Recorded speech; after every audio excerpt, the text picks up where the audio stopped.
Be اے کرنے کے بعد وہ تحصیلداری کا امتحان ہوتا ہے، اس میں نام آ گیا۔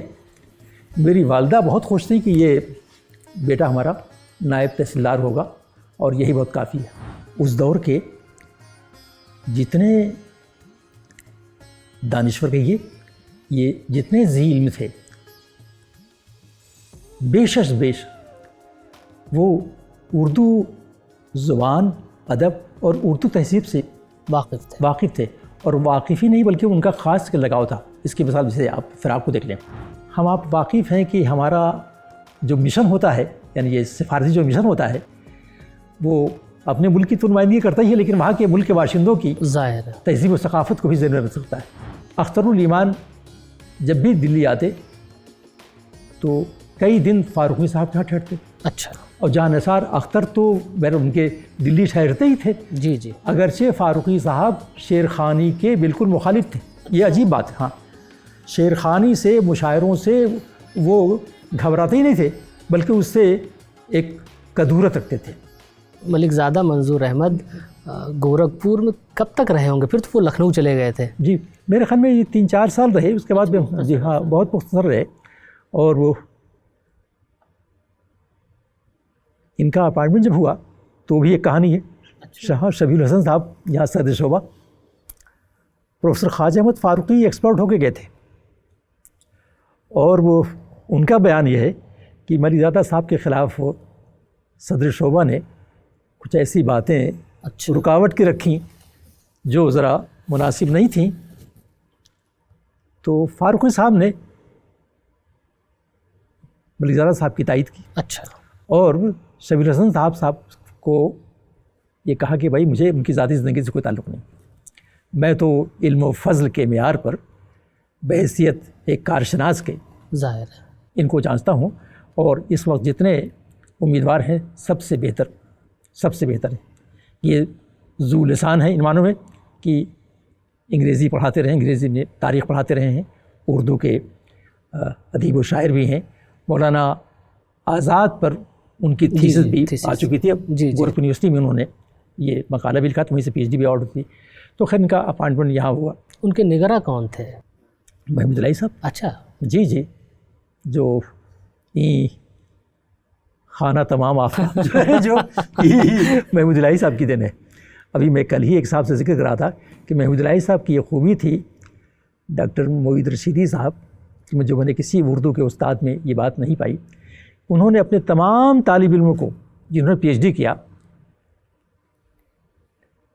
عزت نفس کو بھی کچل کر کے انہوں نے اپنی حمیت اور غیرت کو بھی بالائے طاق رکھ کر کے اپنے شاگردوں کے تقرر میں انہوں نے سفارش کی ہے۔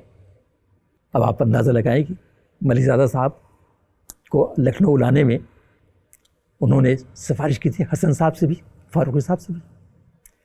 اچھا خیر، وہ تو استاد تھے، میرے لیے انہوں نے میری سفارش کی تھی حسن صاحب سے جی، اور خواجہ احمد فاروقی صاحب نے حسن صاحب کو خط لکھا جی، حسن صاحب نے محمود الہی صاحب کو خط لکھا جی، محمود الہی صاحب نے آپ کو بتایا کہ یہ سلسلہ ہے، آپ جائیے جی۔ تو یہ دلی اس طرح آپ کی آمد ہوئی بسلسلہ ملازمت، پی ایچ ڈی کر چکے تھے آپ، تو میرے لیے ہنوز دورس بلکہ دور ترس، ظاہر ہے آپ نے سوچا بھی نہیں ہوگا، کبھی نہیں سوچا تھا کہ ہم دلی پہنچیں گے۔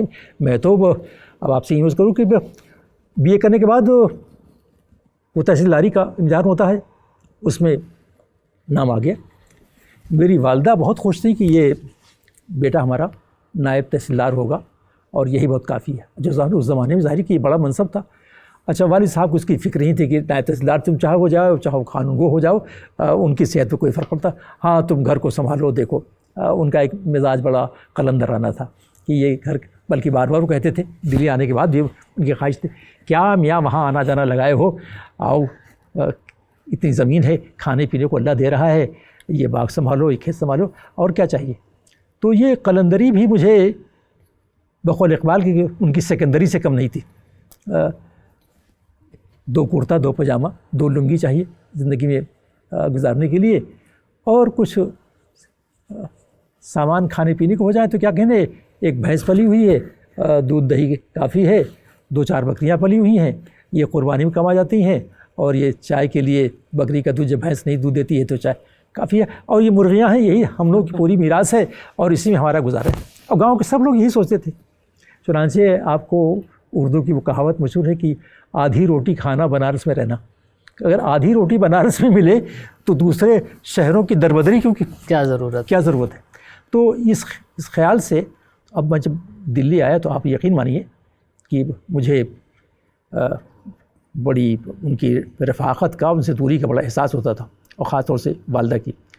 اور آپ کو یہ بھی عرض کروں کہ میں اردو کا پہلا وہ استاد ہوں کہ جو انتہائی کم عمر میں 2 سال لیکچر رہنے کے بعد کشمیر یونیورسٹی میں ریڈر ہو گیا. 68 میں یہاں لیکچر ہوا، 71 میں وہاں ریڈر ہو گیا. اور شیخ عبداللہ اس زمانے میں تھے. ایک اقبال پر ایک سیمینار تھا اور انہوں نے بھی کہا کہ آپ یہاں آ جاؤ. تو میں نے ان سے کہا تھا نہیں صاحب، میری دلی بہت، والدہ ہماری بہت دور ہیں، دلی سے بھی دور ہیں، اور کہاں. چنانچہ 3 سال تک کشمیر یونیورسٹی کی ریڈرشپ میرا انتظار کرتے رہے. 3 سال تک، جو اس کی کوئی مثال نہیں. اس کے بعد عاجز آ کے پھر انہوں نے جگہ مشتہر کی تو دوسرا وہاں انتخاب ہوا. تو خیر، اب مجنو گوری پوری کا آپ نے ذکر کیا، ظاہر کہ ایک بڑی شخصیت تھی، بڑی علمی وجاہت کے مالک تھے. ان سے پڑھنے کے بعد اندازہ ہوا کہ بھائی استاد کا منصب یہ ہوتا ہے کہ اب وہ کلاس میں آئے تو سناٹا جی، اور دم بخود ہو کر کے کہ کسی کو بولنے کی اجازت نہیں، کسی کو کچھ پوچھنے کی اجازت نہیں. اچھا، ان کی طرف سے نہیں بلکہ ان کی ہیبت ایسی طاری ہوتی کہ مجھے ان کے نام کی جو شہرت تھی، تو ہم لوگ BA کے طالب علم کیا ان سے کیا سوال کریں اور کیا وہ جواب دیں. خیر، وہ چھڑی گھماتے ہوئے آتے تھے اور پھر چلے جاتے تھے. اسی زمانے میں چونکہ انگریزی بھی میرا ایک موضوع تھا، تو انگریزی کے ایک پروفیسر وہ SP سنگھ ہوا کرتے تھے. سانولے سے تھے لیکن بڑے 6 فٹ کا آدمی، اور وہ اتنے تہذیب کے پاسدار تھے کہ دھوتی کرتا پہنتے تھے. سردیاں ہو، گرمی ہو، برسات ہو، دھوتی کرتا. تو کبھی کبھی وہ میز پر بیٹھ کے لیکچر دیا کرتے تھے. اور ایسی فراٹے کی انگریزی بولنے والا میں نے اپنی زندگی میں نہیں دیکھا. اگرچہ تلفظ بہت ہی اچھا نہیں، لیکن آدمی بے حد مخلص. اور محمود الہی صاحب کے وہ سچے اور پکے جگری دوستوں میں تھے. شام کو روزانہ معمول تھا کہ یہ دونوں شام کو روزانہ ٹہل لیتے تھے. اب سوچیں کہ وہ انگریزی والے، یہ وہ اردو والے، تو لیکن دونوں میں کیسے نپٹی تھی، کیسے کیا گفتگو، بہرحال یہ ہوتا تھا. تو اب محمود الہی صاحب کے آنے کے بعد اسلام صاحب آگے تو شعبے میں خاصی چہل پہل ہو گئی. فضل الحق صاحب جو بستی میں خیر اسکول میں پڑھاتے تھے، ہائر سیکنڈری اسکول میں، وہاں سے محمود الہی صاحب کو PhD کرایا. میرے سن میں PhD کام کیا تو ان کو بھی پارٹ ٹائم ڈپارٹمنٹ میں جگہ دی گئی.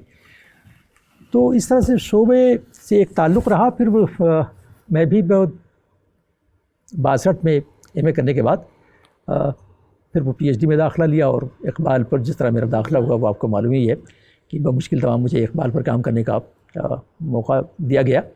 تو 65 میں ہم نے PhD کی ڈگری. اور پھر یہ اس کے بعد دلی جی کا یہ سفر شروع ہوتا ہے. ابھی مجھے ڈگری بھی نہیں ملی تھی.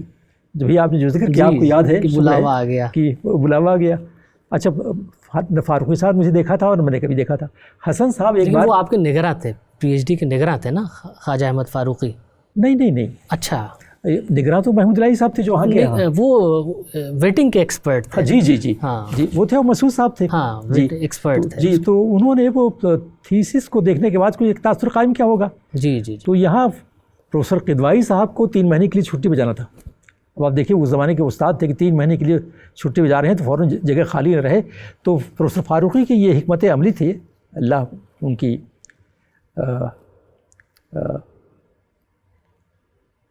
قبر کو روشن کرے.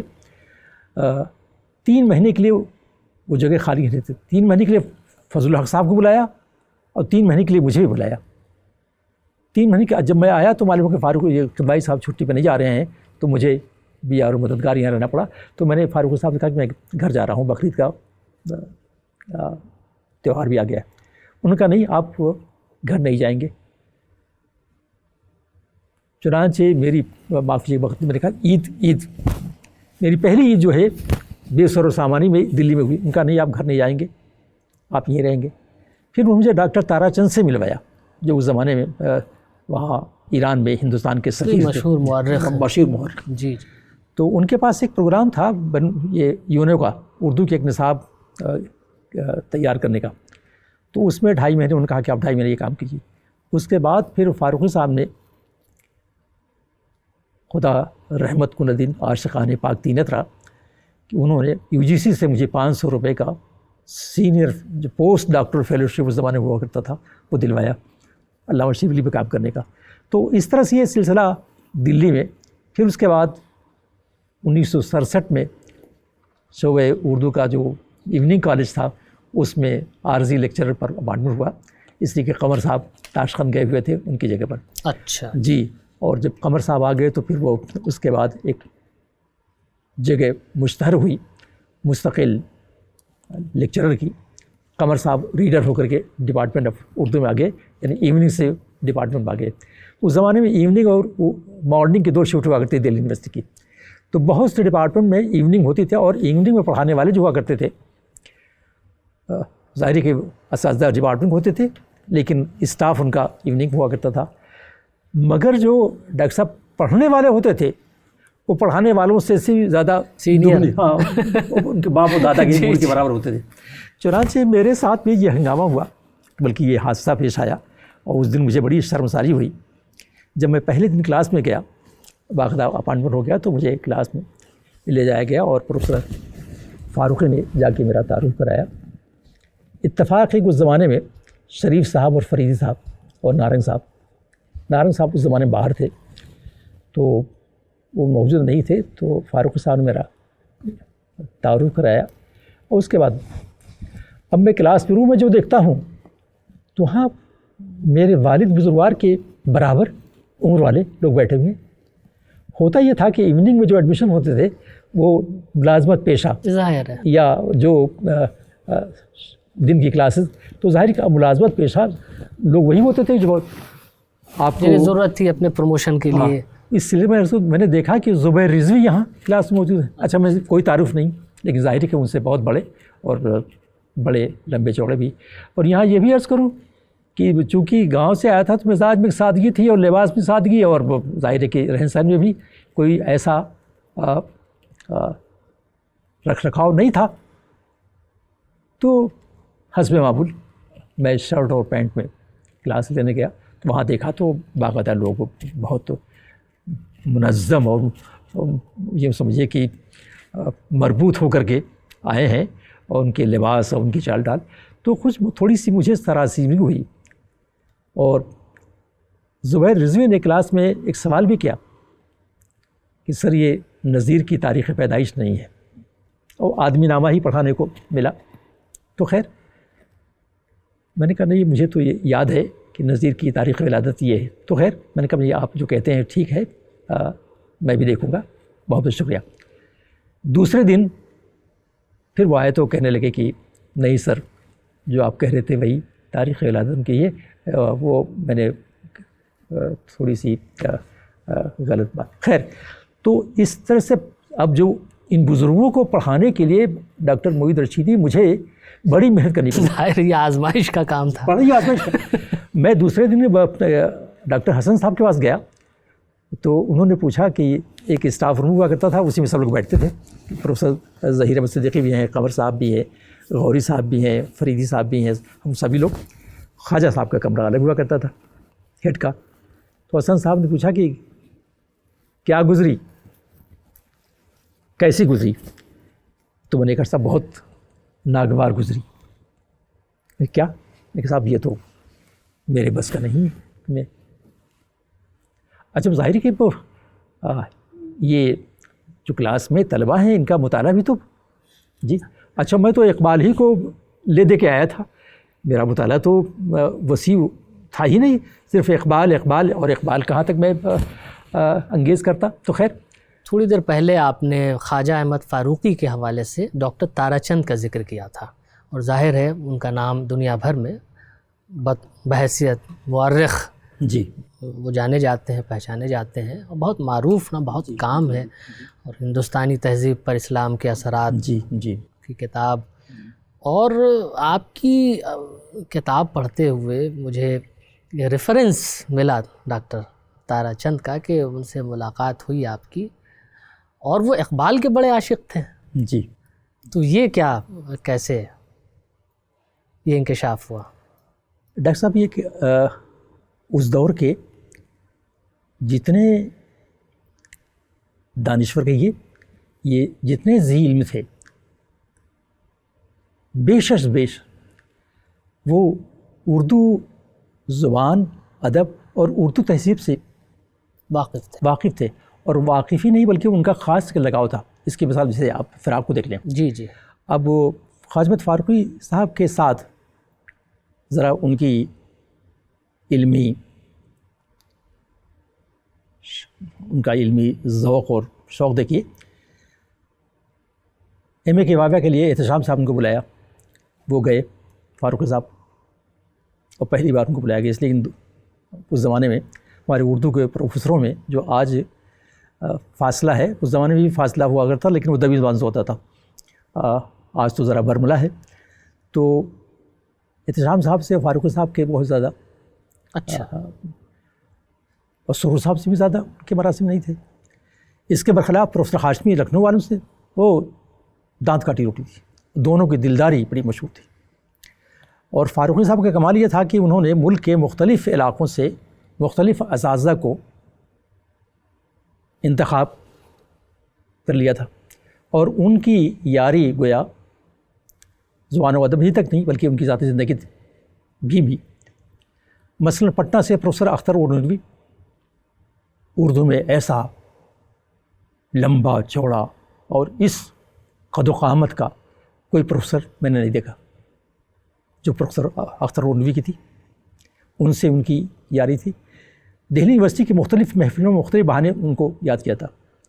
لکھنؤ یونیورسٹی سے پروفیسر ہاشمی کو نور ہاشمی کو اور ہاشمی صاحب کو پروفیسر بنانے میں فاروقی صاحب کا بڑا رول ہے. تو یہ بات بھی آپ سے کہہ دوں کہ محفوظ رہے. پروفیسر ہاشمی صاحب کو پروفیسر ہونا تھا. ان کے انتخاب میں فاروقی صاحب بحیثیت ایکسپرٹ کے گئے. غالباً حیدرآباد سے محترمہ کو آنا تھا ایکسپرٹ ہو کر کے, وہ نہیں آ سکیں.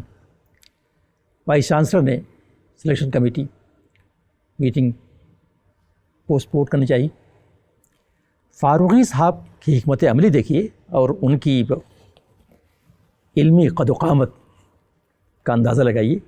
انہوں نے وائس چانسلر سے کہا کہ نہیں, میں آ گیا ہوں تو کافی ہے, اور آپ کے شہر میں ایسے اردو کے جاننے والے لوگ ہیں کہ ان کو آپ کمیٹی میں مدعو کر سکتے ہیں. وائس چانسلر شش و پنج میں انہوں نے کہا کہ فاروقی صاحب نے کہا کہ یہ بیگ صاحب جو اس وقت یو پی یعنی الہ آباد ہائی کورٹ کی جو یہاں بینچ ہے اس میں جج ہیں, وہ اردو کے کارشناس ہیں اور بہت ہی ایکسپرٹ ہیں, آپ ان کو بلائیے. اب ظاہر ہے کسی وائس چانسلر کی یہ مجال نہیں ہو سکتی کہ اس لیے کہ آپ جانتے ہیں کہ صوبے کی جتنی یونیورسٹیاں ہوتی ہیں ان سب کا مالک جو ہوتا ہے وہ گورنر ہوتا ہے, اور گورنر کے بعد جو ہوتا ہے وہ ہائی کورٹ کا جج ہوتا ہے. تو ہائی کورٹ کے ایک جج کا نام لیا جانا وائس چانسلر کے لیے بڑا آزمائشی تھا. چنانچہ انہوں نے یہ بات مان لی. تو 4 گھنٹے کے بعد پھر ان سے یہ درخواست کی فاروقی صاحب نے کہ آپ ان کو فون کریں, ان کو آمدہ کریں کہ یہاں سلیکشن کمیٹی ہے, آپ کو آنا ہے. تو خیر یہ, اور اس میں ہاشمی صاحب کا انتخاب ہوا. تو فاروقی صاحب کی حکمت عملی کی اردو ان کی خواہش ہوتی تھی, میں نے ابھی آپ سے ذکر کیا کہ اردو کی کوئی آسامی خالی نہ رہنے پائے, جو بدقسمتی سے آج ہماری نظروں سے اوجھل ہے یا ہماری بصیرتوں میں نہیں ہے.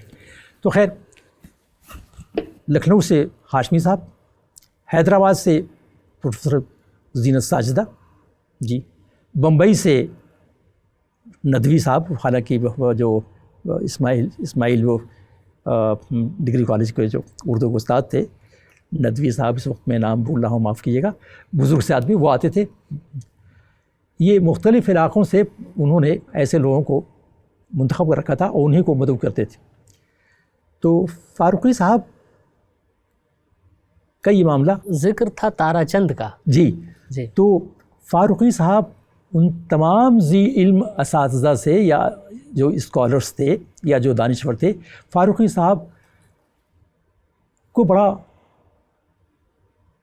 گہرا ربط ہوا کرتا تھا، یعنی وہ ڈھونڈ کے ایسے لوگوں کی قدر کرتے تھے اور ربط. چنانچہ پہلا جو نظام خطبہ دلوایا وہ ڈاکٹر تارا چند سے دلوایا. اچھا جی، جو پہلا خطبہ دیا گیا اور جس کی صدارت ڈاکٹر ذاکر حسین نے کی تھی، تہذیب انسانی کا وہ impact of Islam on Indian culture جو آپ نے ذکر کیا، اسی پر انہوں نے تارا چند نے لیکچر دیا، وہ خطبہ شائع ہوا. تو میں عرض کر رہا تھا کہ فاروقی صاحب الہ آباد گئے، وائوا سے فارغ ہو گئے تو مجھ سے کہنے کہ آئیے چلیے پروفیسر دیو کے یہاں چلتے ہیں. اور پروفیسر دیو انگریزی کے پروفیسر بڑے جائنٹ قسم کے پروفیسر تھے. ہندوستان میں ان کا بڑا شہرت تھا، ان کی انگریزی زبان دانی کا اور انگریزی صلاحیتوں کا. مجھے یہ سمجھ نہیں آیا کہ پروفیسر فاروقی کو پروفیسر دیو سے کیا تعلق، لیکن وہ ان کے ہاں لے گئے اور بہت دیر تک. تو مجھے آج بھی یاد ہے پروفیسر دیو کا کمرہ، وہ زمین پر بیٹھے ہوئے، فرش پر دریا اور قالین بچھی ہوئی، اور وہ گلے میں ایک مالا پہنے ہوئے، ایک بنیان پہنے ہوئے، کچھ کتابیں سامنے رکھی ہوئی، ان سے دیر تک باتیں ہوتی رہی. خیر، اسی طرح سے پروفیسر فاروقی کا تعلق ڈاکٹر تارا چند، اور ہمیں آپ کو یہ معلوم ہے کہ ڈاکٹر تارا چند چونکہ تہران میں ہمارے سفیر کبیر رہ چکے ہیں، تو وہ فارسی اور میڈیول ہسٹری کے تو ایک ماہر تھے ہی ظاہر، تو وہ فارسی دانی میں بھی مہارت رکھتے تھے. تو ان روایتوں سے جب وہاں سے واپس آ گئے دلی میں، ان کا قیام تغلق روڈ پر ان کا قیام تھا، تو فاروقی صاحب سے ان کے بڑے مراسم تھے، اور فاروقی صاحب علم والوں کے بڑے قدر شناس تھے. اس طرح سے تارا چند، اور آپ کو یہ بھی بتا دیں کہ تارا چند چونکہ پنڈت نہرو کی نظر میں بھی ان سے زیادہ مولانا آزاد کی نظر میں محبوب تھے. تو اس سلسلے سے بھی فاروقی صاحب ان کے قدردان تھے، اور جو مجھے انہوں نے تارا چند سے ملنے اور بعد میں معلوم ہوا کہ انہوں نے پہلا جو نظام لیکچر دلوایا ڈاکٹر تارا چند سے دلوایا. جی، اس طرح سے یہ ڈاکٹر تارا چند.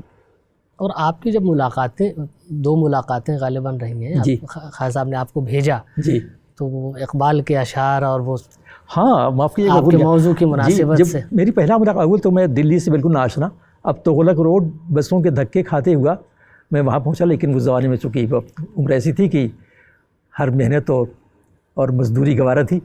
بہرحال بسوں پہ اترتے چڑھتے میں ان کے گھر پہنچا.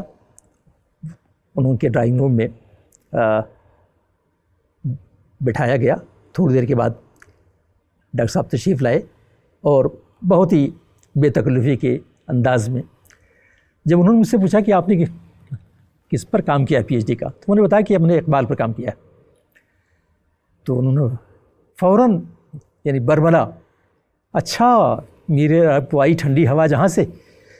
میں نے کہا جی، لیکن اس وقت جوان تھا اور ذرا اپنی علم دانی کا اور اقبال شناسی کا زوم بھی تھا. میں نے کہا صاحب مگر یہ روایت غلط ہے. یہ انہوں نے جب یہ کہا کہ ایک حدیث ہے، تو میں نے کہا صاحب یہ حدیث نہیں ہے، یہ ایک ضعیف حدیث ہے. لیکن بہرحال اس کے بعد اقبال پر گفتگو کرنے لگے، تو میں بڑی نیازمندی کے ساتھ جواب دیتا رہا. یہی وہ زمانہ ہے کہ تہران میں بھی اقبال شناسی کا حرف آغاز ہوا، اور ظاہر کہ ہندوستان کا سفیر کبیر اگر اقبال پر گفتگو کرے، اقبال، اور ابھی اقبال لاہوری والی کتاب نہیں آئی تھی نفیسی کی، تو ہم آپ واقف ہیں کہ ہمارا جو مشن ہوتا ہے، یعنی یہ سفارتی جو مشن ہوتا ہے، وہ اپنے ملک کی تو نمائندگی کرتا ہی ہے، لیکن وہاں کے ملک کے باشندوں کی ظاہر ہے تہذیب و ثقافت کو بھی ذہن میں رکھ سکتا ہے. تو اس لیے، اور چونکہ انہوں نے دور موسوس کی تاریخ پر کام کیا تھا، اور میڈیول ہسٹری پر کوئی تاریخ مکمل نہیں ہو سکتی یا کوئی استاد مکمل نہیں ہو سکتا جب تک وہ فارسی، اس سے ساری کتابیں فارسی میں ہیں. بالکل. تو یہ ایک بڑا پہلو تھا جو فاروقی صاحب کے لیے قدر افزائی کا تھا. اور میں نے آپ سے ذکر کیا کہ فاروقی صاحب یہی نہیں، انہوں نے جب پیلیوگرافی کا ڈپارٹمنٹ کھولا تو معلوم ہوا کہ شبیر احمد خاں غوری جو الہ آباد بورڈ سے ابھی ریٹائر ہوئے ہیں، ان کو بمنت سماجت وہ علی گڑھ کے باشندے تھے لیکن ان کو ریٹائرمنٹ پر رہنا تھا، یہاں بلایا۔ پروفیسر ضیاء احمد بدانی جو فارسی کے پروفیسر تھے علی گڑھ میں، ریٹائرمنٹ کے بعد ان کو یہاں بلایا۔ رشید احمد صدیق ساری ان کو، رشید حسن خان کو شاہجہاں پور سے، تو وہ حسن صاحب کو آپ اندازہ لگائیں کہ حسن صاحب ان کے نظریات میں زمین و آسمان کا فرق تھا، لیکن حسن صاحب کو انہوں نے ان کی علمیت اور ان کی اسکالرشپ کی وجہ سے نظریے کے مخالفت کے باوجود بھی بہت بڑی بات ہے، جگہ دی۔ بالکل۔ تو یہ فاروقی صاحب کے مزاج تھا، اور اختلافات اپنی جگہ لیکن علم کا اعتراف اور علم کی قدر اپنی جگہ۔ جی ڈاکٹر تو صاحب، یہ بڑے لوگوں کا کام ہوا کرتا ہے۔ پھر ایک روایت اور تھی، خواجہ صاحب نے اس کی بنا ڈالی تھی شعبہ اردو دلی یونیورسٹی میں، کہ باہر سے اگر کوئی مہمان آتا، کوئی اہم شخصیت آتی، کوئی شاعر آتا، تو اسے شعبہ مدعو کرتے اور اس کے اعزاز میں جلسہ ہوا کرتا تھا۔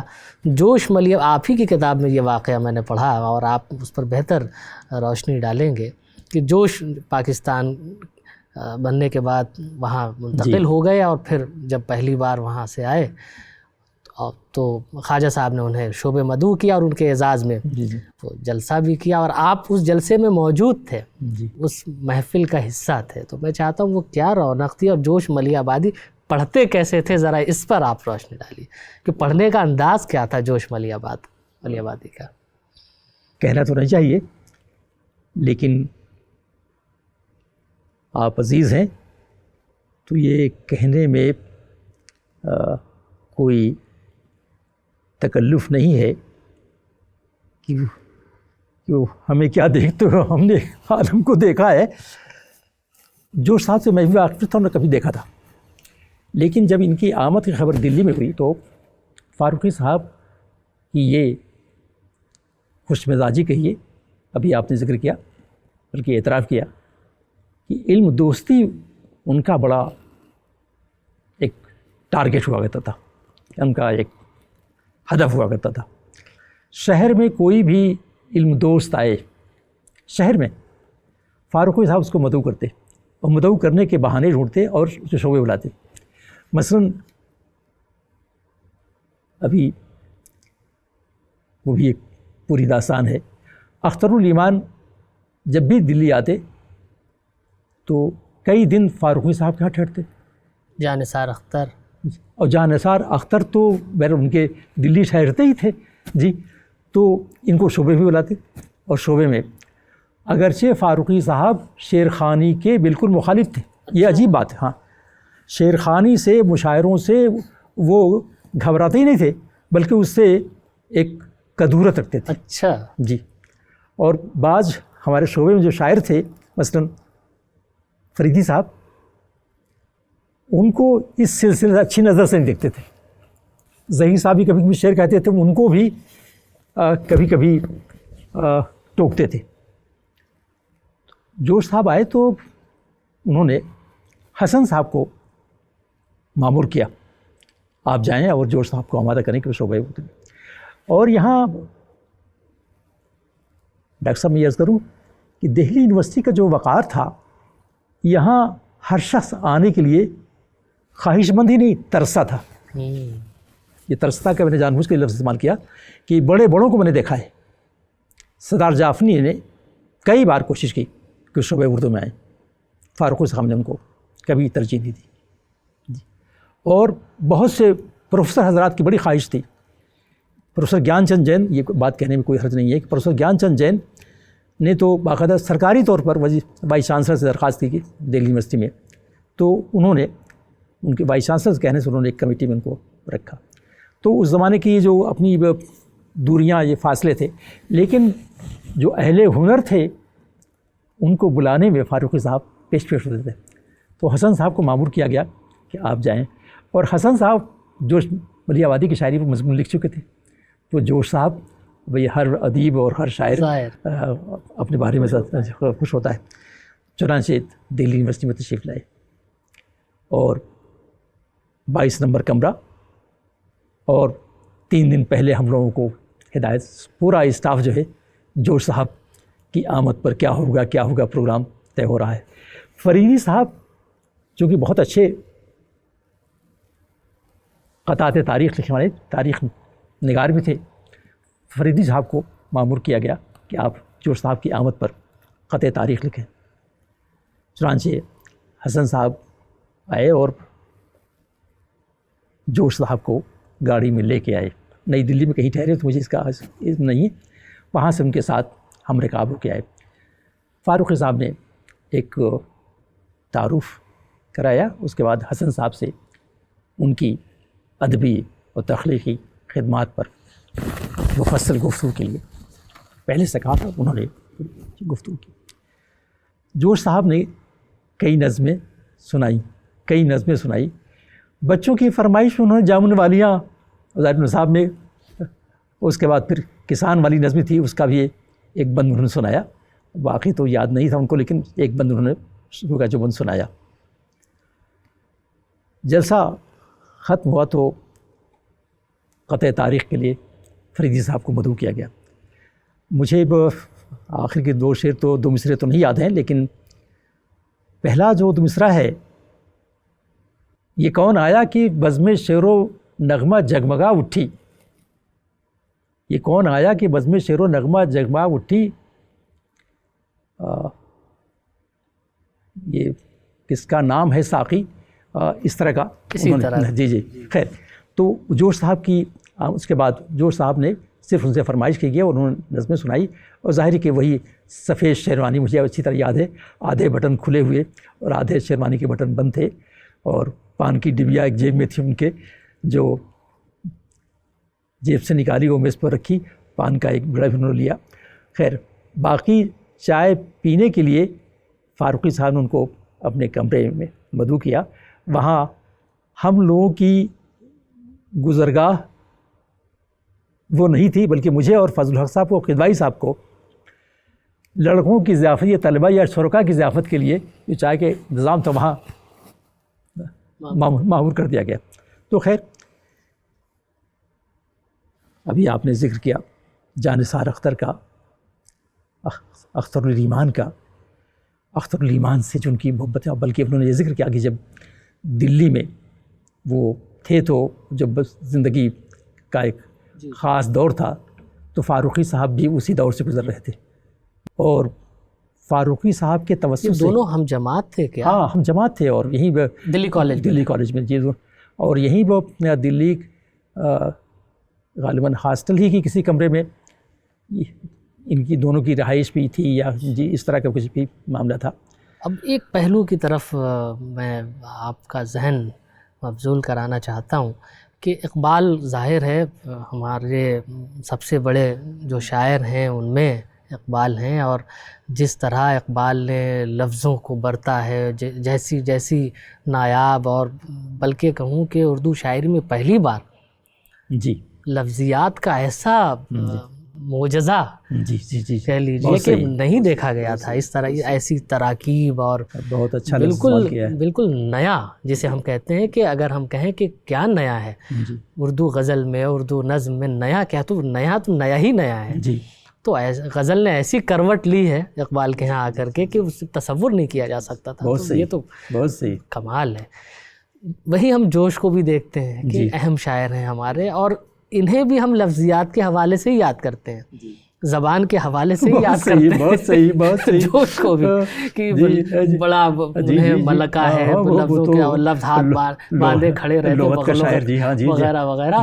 تو جوش ڈکشن کا نہیں ڈکشنری کا شاعر ہے، کسی نے کہا تھا کہ ڈکشن کا نہیں ڈکشنری کا شاعر ہے۔ تو ان دونوں شاعروں کی موجودگی میں بحیثیت طالب علم یہ جاننا چاہتا ہوں کہ یہ زبان کا ان دونوں کے ہاں برتاؤ کیسے اسے آپ دیکھتے ہیں؟ ڈاکٹر صاحب، وہ یہ بات آپ نے کہی جو فکر انگیز ہے اور غور طلب بھی ہے، اور اس پر محاکمے کی ضرورت ہے کہ کیا، اچھا بزرگوں سے یہ بحث چلی بھی آ رہی ہے کہ کیا زبان دانی ہی اچھی شاعری کی دلیل ہے، یا اس کے ماسوا اور ماورا بھی کوئی چیز ہے؟ ابھی آپ نے بہت اچھا جملہ دہرایا ہے کہ ڈکشن الگ چیز ہے، ڈکشنری الگ چیز ہے، اور جو بقول اقبال کی کہ لغت کے پھندوں میں جو گرفتار ہے وہ شاعری کچھ اچھی شاعری کی دلیل نہیں ہوا کرتی.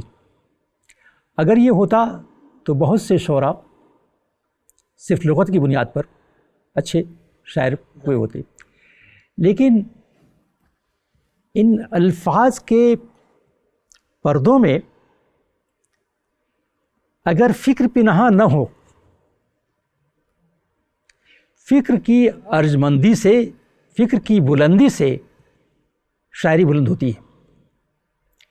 اگر فکر میں خام فکر بھی نہیں ذکر کرتا، اگر فکر ناتمام ہے، ادھوری ہے، یا اس میں وہ بلوغت یا بلاغت نہیں ہے، تو شاعری لفظوں کے سہارے نہیں چل سکتی. جب تک، اور اقبال نے تو بار بار اس کا اعتراف کیا کہ فکر بلند کے شایان شان الفاظ بھی ہوں،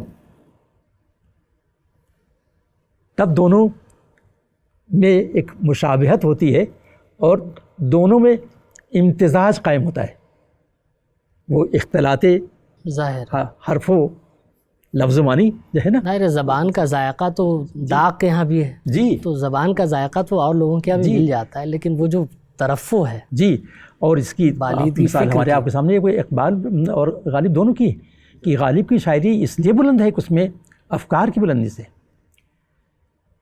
تو فکر کی بلندی اگر ہے، خیال میں تموج ہے، اور ابھی آپ نے جو لفظ استعمال کیا کہ اگر اس میں ارتفاعیت ہے تو شاعری بھی بلند ہوگی. ورنہ بقول شخص کی رب کا شکر ادا کر بھائی جی ہماری گائے بنائی. اس طرح کی شاعری جوش نے عام موضوعات کو لیا ہے، بلکہ کہیں کہیں تو مسکہ خود صورت پر پیدا ہوتی ہے. عام موضوعات منظر نگاری ان کی بڑی کامیاب ہے، لیکن عام موضوعات کھیت کھلیان کا ذکر کرتے ہیں اور اس میں جو وہ الفاظ لاتے ہیں تو لگتا ہے کہ یہ کھیت کھلیان کا منظرنامہ نہیں ہے. مثلا مشہور ان کی نظم جو نظام میں شامل ہے، بارہا ہم آپ نے پڑھی ہے، کسان. اب کسان ہل چلاتا ہے تو مٹی الٹتی پلٹتی رہتی ہے، لیکن اب اس منظر کو ظاہر ہے کہ جوشی کہہ سکتے تھے، لیکن اس سے وہ کیفیت نہیں پیدا ہوتی جس کے ہل جانے سے نازنین مہجبی. اب ہل کو اور ہل کے ہلنے سے یا مٹی کے بدلنے سے، دائیں بائیں ہونے سے، جس کے ہل جانے سے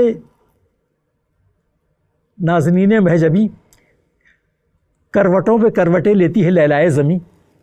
اب آپ ذرا اس مثال بڑی خوبصورت ہے، کروٹوں پہ کروٹیں لیتی ہے لیلائے زمیں. تو آپ تو استعارے کے رسیہ ہیں اور استعارے کے کارشناس ہے. اب یہ استعارہ جو اصل منظر سے اگر دور ہو جائے ظاہر تو پھر وہ نہ استعارہ رہتا ہے اور نہ منظر کیسی ہوتی ہے. اور اقبال کے یہاں کمال ہے کہ مشکل سے مشکل الفاظ جو ہیں جب وہ منظر کی کشش کی طرف آتے ہیں جی، تو اب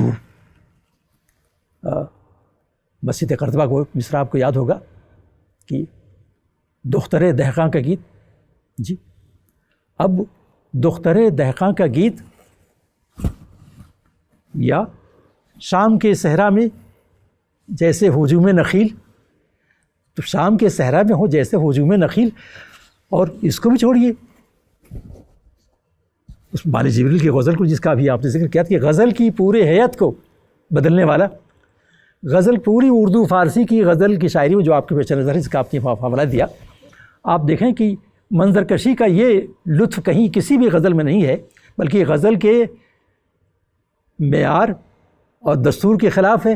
فارم کو جتنا اقبال نے توڑا ہے کسی نے توڑا ہی نہیں ہمارے یہاں. پھر چراغ لالا سے روشن ہوئے کوہ زمن، مجھ کو پھر نغمے میں گھسانے لگا مرغے پھول ہیں صحرا میں. اب اس پوری غزل کو آپ دیکھ لیں تو اس غزل کی کوئی مثال نہیں ملتی. اور جو آپ فارم کو توڑنے کی بات کر رہے ہیں کہ آپ بال جبریل کی صرف مثال لے لیں کہ نہ انہوں نے کہیں تخلص کے استعمال کی کا اہتمام رکھا ہے، نہ کہیں انہوں نے ردیف و قافیے کا بھی اہتمام نہیں کیا ہے. اچھا، اور یہ بھی آپ ہیئت کو دیکھ لیں کہ بقول بعض اقبال شناسوں کے کہ جو پہلی غزل اس پر ایک عنوان رکھ دیجئے، میری نوائے شوق سے شور ہری مزاج، اس 5 شعر کی پوری غزل کو لے کے اوپر ایک نوائے شوق کا عنوان رکھ دے تو ایک نظم ہو جائے. اور سادھو پرسوں سے دختر دہقاں کا گیت یہ مسجد قرطبہ سے لے لیں تو یہ غزل ہو جائے گی. تو یہ حیرت کی بات ہے. اور ہمیں آپ کو یہ اچھی طرح معلوم ہے کہ جس پر اقبال کی فکر کا اور ان کی ایمان و عقیدے کا انحصار ہے، آج تک یہ بحث جاری ہے کہ یہ ذوق و شوق کا یہ بند نعت ہے یا حمد ہے. عالم آفتاب میں جی اب یہ لوح بھی تو قلم بھی تیرا وجود الکتاب، گنبدِ آپ جینا رنگ تیرے محیط میرے محیط تیرے محیط پہ یہ ہوا. تو یہ اقبال نے آپ صحیح فرما رہے ہیں کہ پوری حیت بدل دی، نظموں کی حیت بدل دی. آپ جس طرح بندے تخمین زن کرم کتابی نہ بن، کہیں مخمس ہے تو مسدس بھی ہے، کہیں بہر ہے تو کافی. اور مزے کی بات یہ ہے ڈاکٹر صاحب کہ پروفیسر گیان چند جین نے ہندی جو چھند ہے، چھند میں ایسا کمال کیا اقبال جی پوری غزل بھائی جی ایسا کمال کبھی ہے حقیقت منتظر نظر آ لباس سے. اب دیکھیے یہ پوری غزل، اور معاف کیجیے کہ یہاں آپ نے اچھا ذکر کیا کہ اس غزل کا جو ایک شعر ہے جو اس پر فراق گورکھپوری نے کہا ہے، جو فراق اقبال کے بہت معترف نہیں ہے، کہ اس غزل پر ایشیا بھر کے شاعر مل کر کے بھی اگر یہ کہنا چاہیں تو اس شعر کا جواب نہیں سکتے.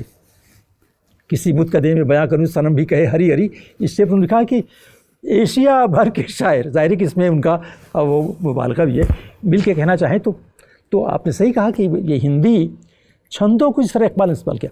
اور جو اس میں لطف ہے ڈاکٹر صاحب کہ اقبال کا ایک مصرع بھی آج تک کسی بھی وزن کسی بھی بحر سے خارج نہیں ہے. جی یہ حیرت ہے کہ ہزاروں ہزار شعر کہنے والا وزن اور قافیے کا اتنا پابند ہو. بالکل اقبال نے صرف تجربہ ہی نہیں کیا بلکہ ان کی خوبصورت مثالیں بھی تخلیق کر کے تخلیق کی دنیا میں ایک نئی مثال قائم کی ہے.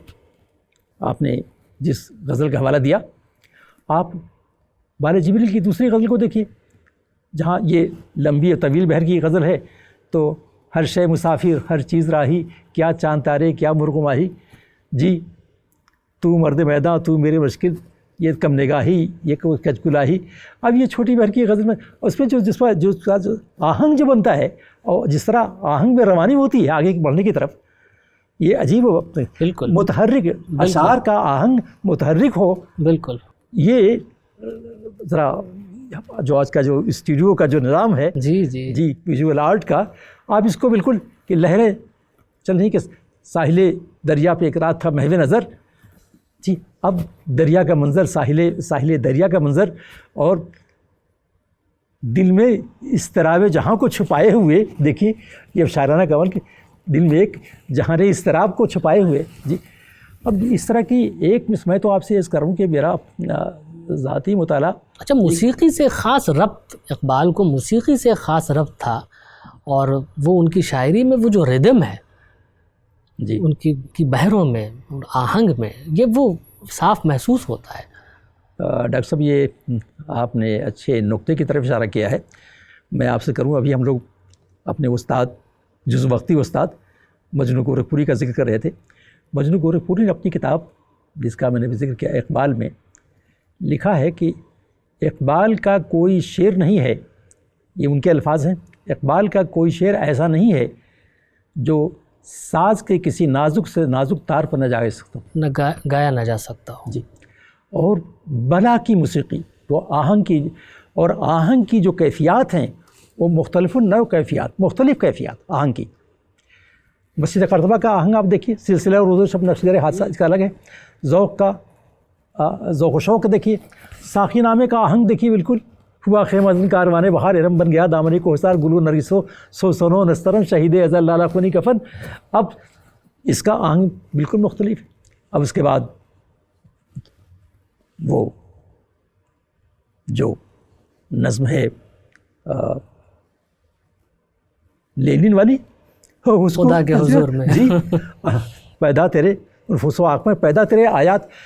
اب اس آہنگ کی خوبی ہے کہ اقبال نے ان لفظوں کی طرف جس کا ابھی آپ ذکر کر رہے تھے، ایسے غیر مانوس اور لغات کے الفاظ کو لا کے شعر میں اس طرح پیوست کیا ہے کہ اردو کے ذخیرہ الفاظ میں ایک دو نہیں ہزاروں الفاظ شامل ہوئے اور نغمگی کے ساتھ. بالکل جی اور یہی نہیں بلکہ ان کے معنی و مفاہیم بھی اقبال تبدیل کر دیے. بالکل.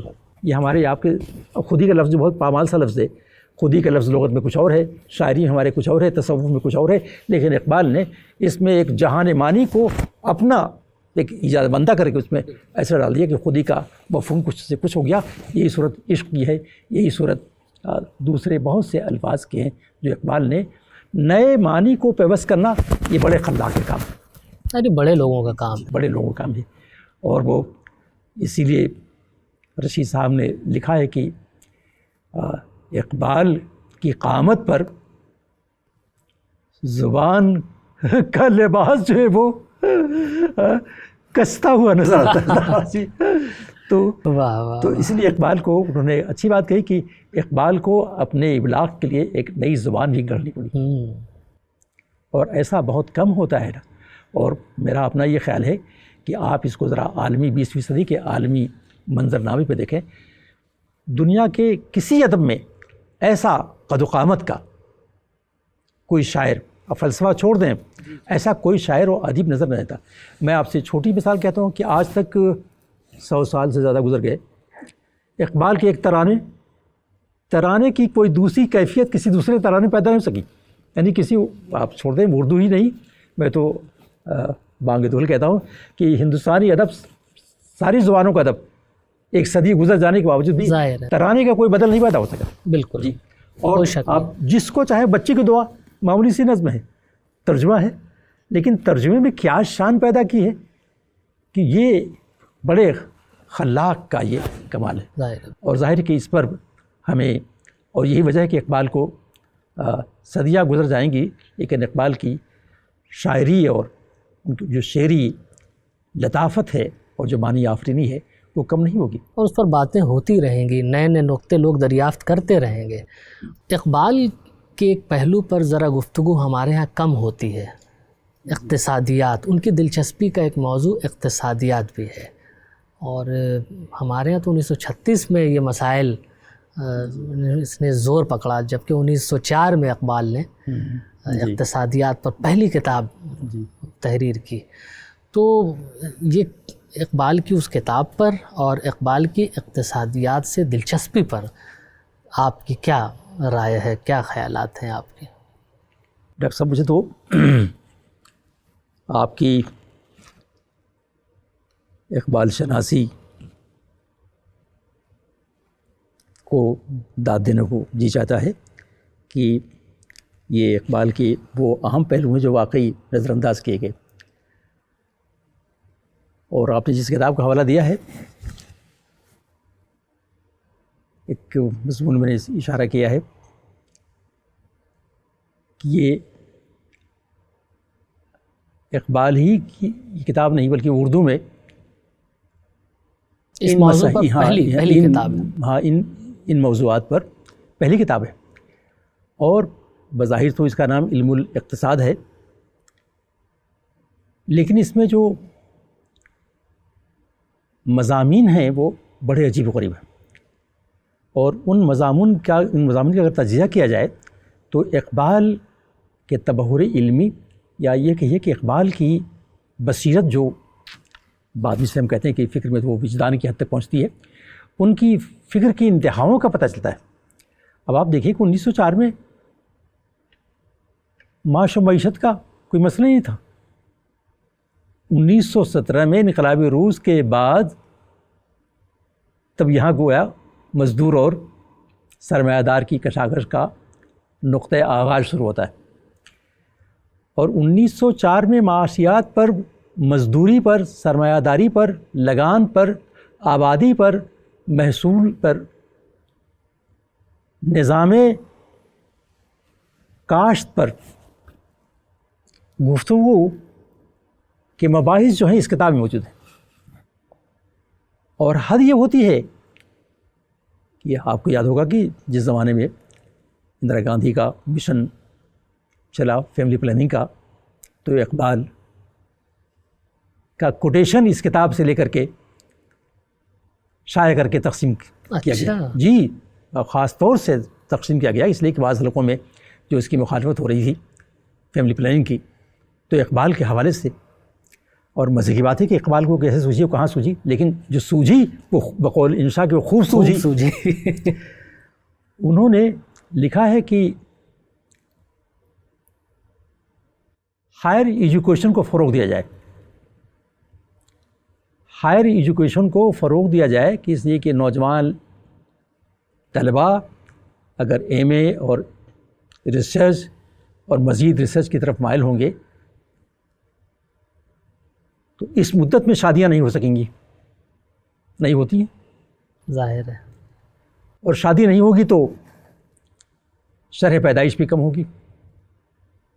تو اعلیٰ تعلیم اور اعلیٰ سے اعلیٰ تعلیم کو فروغ دیا جائے، اور یہی نہیں انہوں نے جبری تعلیم کی وکالت کی ہے۔ آج جس جبری تعلیم کی ہم آ کے 21ویں صدی کے 2 سال یا 4 سال پہلے سے بات کر رہے ہیں کہ جبری تعلیم کی اقبال نے وکالت کی ہے کہ جب تک معاشرہ تعلیم یافتہ نہیں ہوگا ہم شرح نمو کو بھی اور شرح پیدائش کو بھی کنٹرول نہیں کر سکتے۔ تعلیم یافتہ ہوگا تو ہماری کاشت اور ہماری روٹی روزی کو فروغ ملے گا اور ہماری معیشت بھی فرق پڑے گا۔ اور اسی ضمن میں انہوں نے ایک واقعہ لکھا کہ جب میں یورپ جا رہا تھا تو میں بمبئی میں تھا، تو بمبئی میں ایک ہوٹل میں قیام کیا، وہاں ایک چینی باشندہ بھی، تو چینی باشندے سے جو گفتگو کی اس نے یہ بتایا کہ ہم باہر سے کوئی مال درآمد نہیں کرتے، ہم خود کفیل معاشرے، ہماری ہر چیزیں ہمارے ہاں تیار ہوتی ہیں، لیکن آپ کے ملک میں تو درآمد و برآمد کا ایک سلسلہ ہے جس سے ملک کی معیشت کا ایک بڑا حصہ جو ہے، تو اس کو بھی اقبال نے اس میں شامل کیا ہے۔ اور سرمایہ داری اور لگان اور حد یہ ہے کہ انہوں نے ایک بڑی بات کہی تھی جس کا آج تک ابھی تک ذکر نہیں ہو سکا ہے۔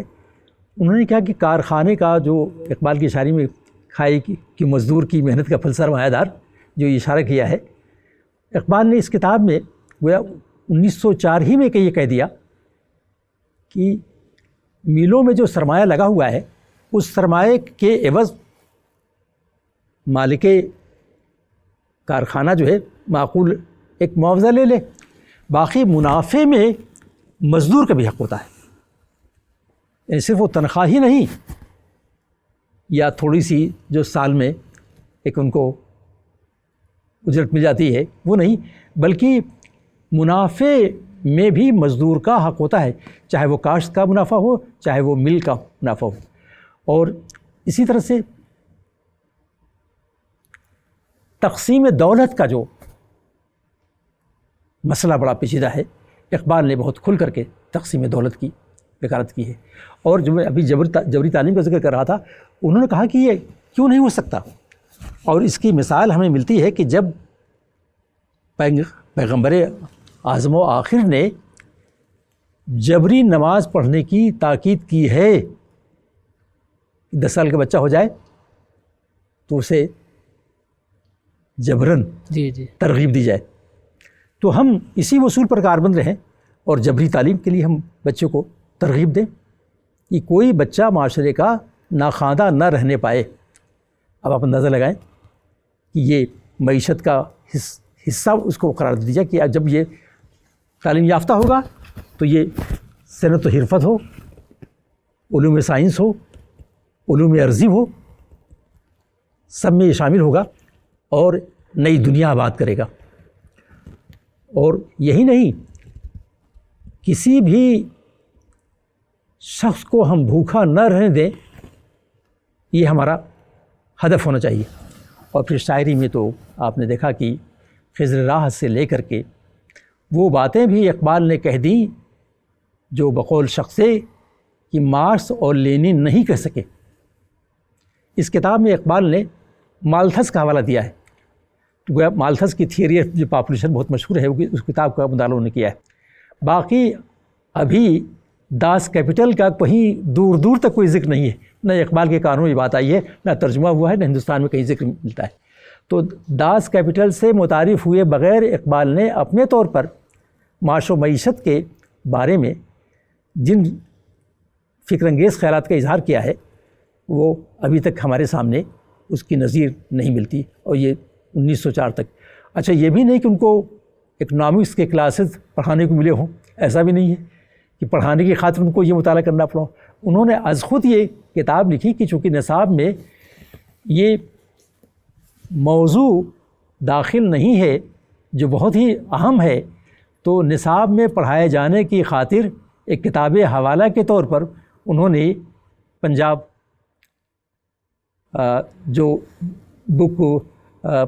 جو بک ایجنسی ہے جی گورنمنٹ کی، اس کے لیے یہ کتاب تیار کی۔ اور اس کے بعد آپ دیکھیے کہ ان کی شاعری میں خواجہ نانے بندے مزدور برد آبروئے دختر مزدور، یعنی یہ وہ بات ہے کہ جو کوئی مارکسسٹ یا لینسٹ بھی نہیں کہہ سکا کہ یہ سرمایہ دار جو ہے یہ بندے مزدور کی روٹی ہی نہیں لیتا بلکہ اس کی بیٹی کی آبرو پر بھی نظر رکھتا ہے۔ اور پھر وہ انقلابی شاعری کا وہ شعر، جس کھیت سے دہقاں کو میسر نہ ہو روزی۔ تو ایسی انقلابی آواز جو معاشی انقلاب کی آواز ہے، اور اسی لیے اقبال نے یہ زکوٰۃ کے سلسلے کو جس طرح دیکھا ہے، اور جس طرح سے تنخواہ کو، جس طرح معیشت کو دیکھا ہے، اور سرما کی ہواؤں میں اڑیاں ہیں بدن اس کا دیتا ہے ہنر جستہ غریب امیروں کو دوشالہ، تو یہ کشمیر سے لے کر پورے ملک کے معاشی جو بگاڑ ہیں جس پر اقبال کی نظر ہے، اور انہوں نے پنجاب اسمبلی میں اپنی ایم ایل اے اس زمانے میں بھی اس پر تقریریں کی ہیں۔ تو یہ اقبال کا ایک عجیب و غریب فلسفہ معیشت ہے، ظاہر ہے۔ اور یہ اگر اس پہلو سے اگر پڑھنے والا، ان کی شاعری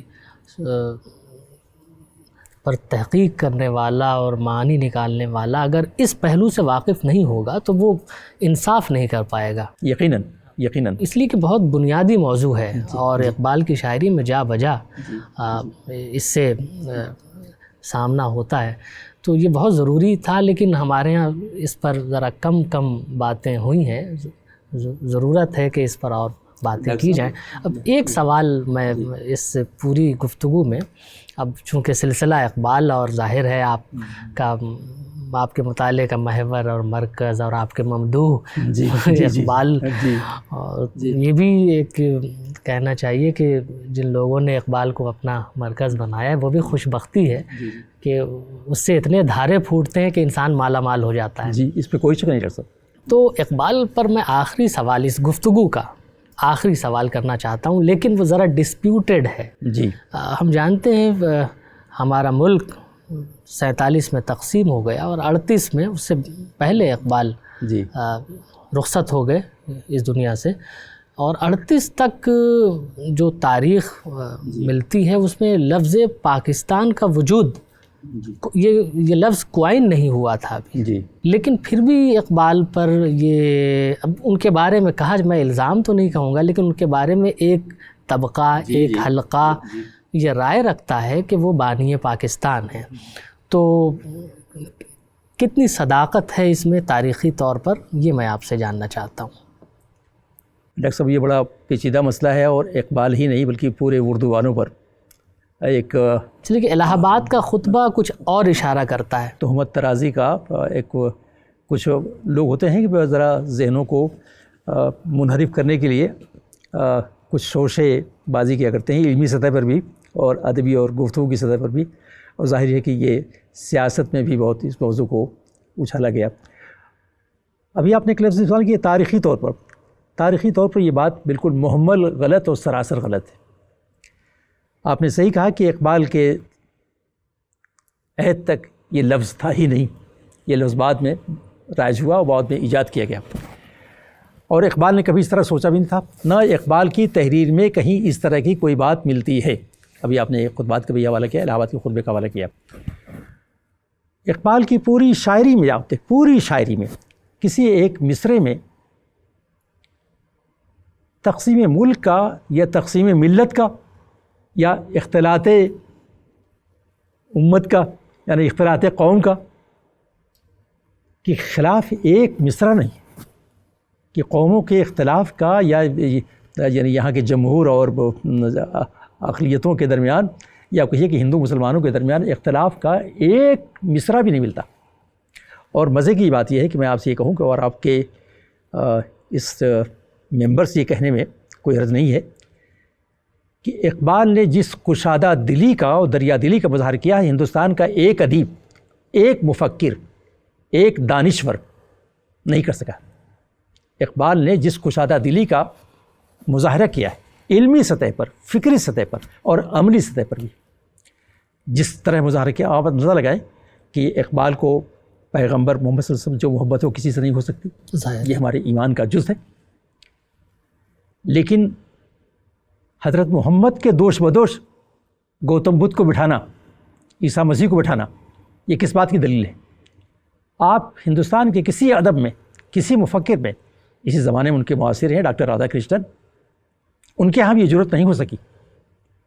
اور یہ حضرت محمد صاحب کے ساتھ ان شخصیتوں کو، ان بزرگ شخصیتوں کو دکھانا، بٹھانا بڑی جرأت کا تقاضا کرتا ہے. اور یہ جرأت مندی کسی اور کے یہاں نہیں ہے. اور میں آپ سے عرض کروں 1904 کی شاعری ہے کی منظم ہے تصویر درد، نہ سمجھو گے تو مٹ جاؤ گے ہندوستان والوں. جی، تمہاری داستان تک بھی نہ ہوگی داستان. یہ پہلی انقلابی آواز ہے جو اقبال کی زبان سے ہوتی. اس دور کے جتنے اکابرین ہیں، پارٹیاں بن گئی ہیں، کاغذ پارٹی بھی آ گئی، دوسری پارٹیاں بھی آ گئی، دوسرے سیاست کے دوسرے میدان بھی آ گئے ہیں، مفکر بھی ہیں، شاعر بھی، ادیب ہیں، کسی کی زبان سے یہ تنبیہ و تاکید کے الفاظ نہیں ادا ہوئے ہیں.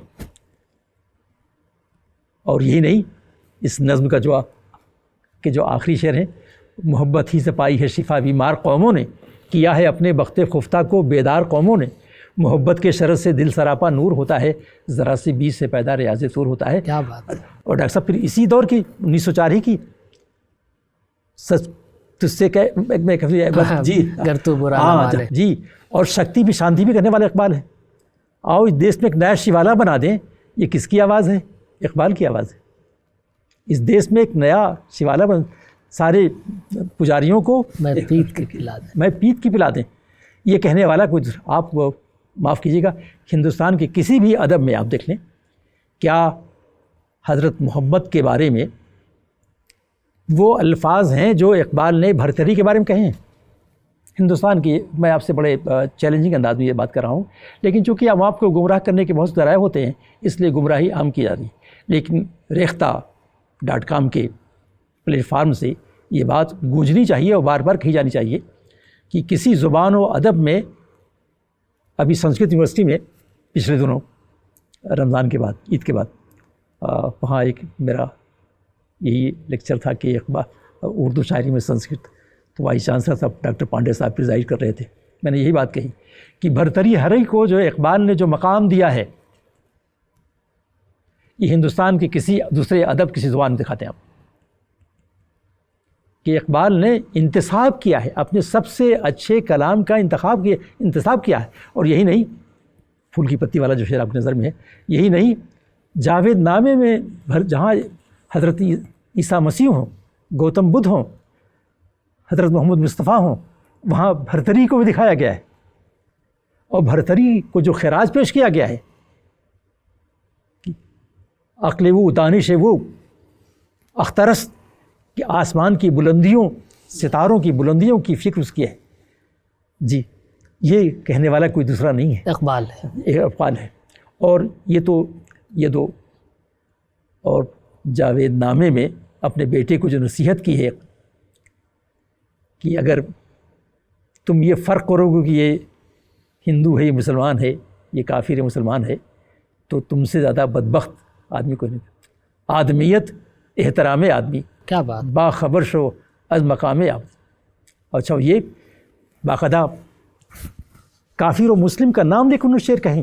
یہ ملا گوید کی ملا جی کہتا ہے کہ یہ کافری ہے، اور میں یہ کہتا ہوں یہ کافری سے بدتر یہ انسان دشمنی ہے. ان باتوں کا کہنے والا، اور ظاہر ہے کہ محبت کی رسمیں ترکی نے تازی، ابھی بال جبریل کی جو غزل کا آپ ذکر کر رہے تھے، محبت کی رسمیں ترکی نے تازی، محبت کی رسمیں کیا ہے وہ نغازی. جی تو یہ ظاہر اقبال کا تو معاملہ یہی ہے کہ ملتیں جب مٹ گئی اجزائے ایماں ہو گئی، یہ تو یہ اصول ہے. اقبال جیسا محبت کا پیغام دینے والا، ہندو مسلم اختلاط کا پیغام دینے والا، فکری سطح پر بھی میں نے ابھی آپ سے ذکر کیا تھا کہ شنکراچاریہ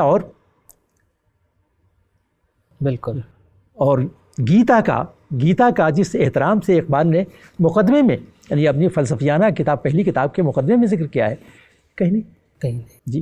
اور اس کے بعد اقبال نے برہمنوں کو، جو کشمیر یونیورسٹی میں لیکچر تھا جو میں وائس چانسلر صاحب بیٹھے ہوئے صدارت کرتے ہوئے، بھائی اقبال نے برہمنوں کے بارے میں جو الفاظ استعمال کیے ہیں جی، اور جو عقیدت نہیں، جو ان کی علم و دانش کی جو تعریف کی ہے ہندوستان میں کہیں نہیں کی، اور بنارس کی بھی جو تعریف کی ہے تو ان کو بڑا شوق ہوا. انہوں نے یہ کہا کہ بھائی یہ نظم مجھے آپ بھجوا دیں، تو میں ان کو نظم بھجوائی. تو میں آپ سے یہ کہہ رہا تھا کہ اقبال جیسا اختلاطی شاعر، اختلاط پہ یعنی ایسا محبت کا پیغام دینے والا تو روئے زمین پر 20ویں صدی میں نہیں پیدا ہوا. یہ ہندوستانی نہیں، پوری روئے زمین پر آپ ذرا دیکھیں، اس کینوس کو دیکھیں کہ بر اعظم ہی نہیں، بر اعظم کو تو میں ایک چھوٹا، لیکن اس بر اعظم نے اقبال جیسا شاعر کو پیدا کر کے دنیا کے ادب و دانش میں اپنا ایک مقام پیدا کیا ہے. اور اسی کا نتیجہ ہے کہ آج آپ دیکھیے کہ اقبال پر 1000 پی ایچ ڈی سے زیادہ، 1000 سے زیادہ پی ایچ ڈی ہو چکے ہیں. 2007 میں اقبال پر 700 پی ایچ ڈی ہو چکے، 2007 میں جی. اور یہ سلسلہ جاری ہے. اور میں آپ سے عرض کروں کہ اقبال صرف اب اردو والوں کو نہیں تھا، اب ہمارے ہاں دلی یونیورسٹی کے شعبہ فلاسفی میں جی اقبال کے فلسفیانہ تصورات پر، ظاہر ہے فلسفے میں، انگریزی ادبیات میں آپ نے جو ذکر کیا کہ دلی اسکول آف اکنامکس میں اقبال کی معاشیات پر، اور اقبال کے نظام سیاست، تصور سیاست تو ہمارے ہاں باقاعدہ ایک پیپر ہے ایم اے میں جی. تو جیسے سے دنیا میں یہ کدورت کی فضا چھٹے گی، اقبال کی معنویت اور بڑھے گی، بڑھتی جائے گی. صحیح بات ہے جی. عبدالحق صاحب، ایک اتنی اچھی گفتگو آپ نے فرمائی، اور اقبال پر ایسے عمدہ گوشے آج روشن ہوئے. ہم نے آپ کی زندگی کے احوال بھی جانے، اور آپ کی جو خدمات ہیں علمی، ان پر بھی کچھ گفتگو کی، اور ان شخصیات کو آج یاد کیا جو نہ صرف آپ سے وابستہ رہی ہیں بلکہ اس زبان اور اس زبان کی روایتوں اور اس زبان کی تہذیب سے بھی وابستہ رہی ہیں. تو ان شخصیات کو بھی ہم نے آج یاد کیا، اور اقبال پر کیا عمدہ گفتگو آپ نے فرمائی. چونکہ ہمارا یہ پروگرام ریختہ روبرو کی جو سیریز ہے، اب ظاہر ہے ہر پروگرام، ہر گفتگو کہیں نہ کہیں کسی نہ کسی انجام اور کسی نہ کسی اختتام کے نقطے تک تو وہ پہنچتی ہے. تو آج کی اس گفتگو کے لیے ہم آپ کے بے حد شکر گزار ہیں، اپنی جانب سے بھی، ریختہ فاؤنڈیشن کی جانب سے بھی. معاف کیجیے گا، یہ تو آپ کی کرم فرمائی ہے کہ آپ نے ان رگوں کے تاروں کو چھوڑا ہے کہ جو مجھے آمادہ کرتی ہیں، بلکہ برانگیختہ کرتی ہیں کہ ان پر اظہار خیال ہو. اور آپ نے بہت اچھے موضوعات کو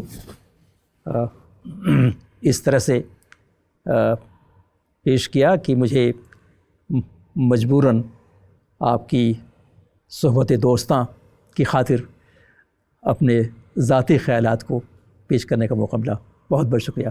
آپ دیکھ رہے تھے ریختہ فاؤنڈیشن کی بہت خاص پیشکش روبرو. محو گفتگو تھے مشہور ماہر اقبالیات، محقق، نقاد اور استاد پروفیسر عبدالحق